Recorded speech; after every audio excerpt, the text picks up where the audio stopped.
అన్నిటికన్నా one of the important point and friends,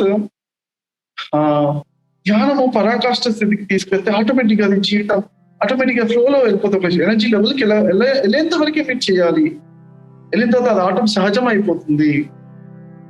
కాబట్టి ఆ లెవెల్ వెళ్ళేంత వరకు అంటే ₹1,00,00,000 సంపాదించని ఆ కోటి మిగతా కోట్లను సంపాదిస్తుంది అని ఒక చెప్పారనమాట. అంటే కొన్ని బిజినెస్ ఇన్వెస్ట్మెంట్స్ అవి ఆటోమేటిక్ గా వచ్చేస్తాయి. ₹1,00,00,000 సంపాదించే వరకు మన కష్టం అమౌంట్ ఉంటుంది, ఇంట్రెస్ట్ చేయాల్సి వస్తుంది. తర్వాత ఆటోమేటిక్ ఆ కోటి మిగతా కోట్లు సంపాదిస్తాయి.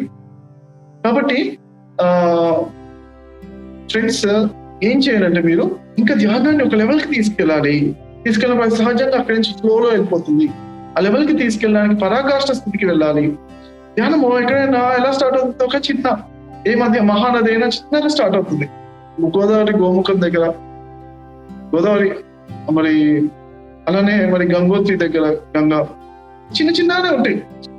అంటే పైన చిన్న బాగులా చిన్న స్టార్ట్ పెద్ద మహానదులు అవుతాయి. ఎన్నో నదులు కలుసుకుంటే పెద్దది అవుతాయి. అవి లాస్ట్ సముద్రంలో కలవాల్సిందే. అందరూ ధ్యానులందరూ గుడాకేశ ధ్యానులుగా కావాల్సింది. రాత్రుల్లో ధ్యానం చేయాల్సిందే. సీతాదేవి చేసింది.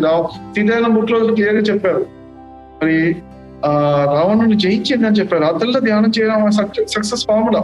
బుద్ధుడు చేశారు. 40 రోజులు 40 రాత్రులు రాత్రుల్లో చేశారు. కూర్చునే చేశారు. మహావీరు అలా ఎంతో మంది గొప్ప వాళ్ళు, లాహిరి మహాశయులు పరంపరలో అందరూ గొప్ప ఎన్లైటెన్ పర్సన్స్ రాత్రుల్లో ధ్యానం చేయడం నేర్చేసుకున్నారు. లాహిరి మహాశయుడు ఆయన సంసారంలో ఉంటూ మనకి ప్రాక్టీస్ చేశారు. ఎందరో హిమాలయ యోగులు అందరూ కూడా రాత్రుల్లో ధ్యానం చేస్తున్నారు.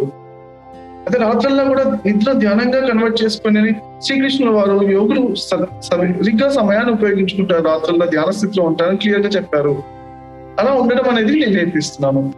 18 సంవత్సరాలుగా ప్రాక్టీస్ చేస్తూ అది అందరికీ నేర్పిస్తున్నాను ఫ్రెండ్స్.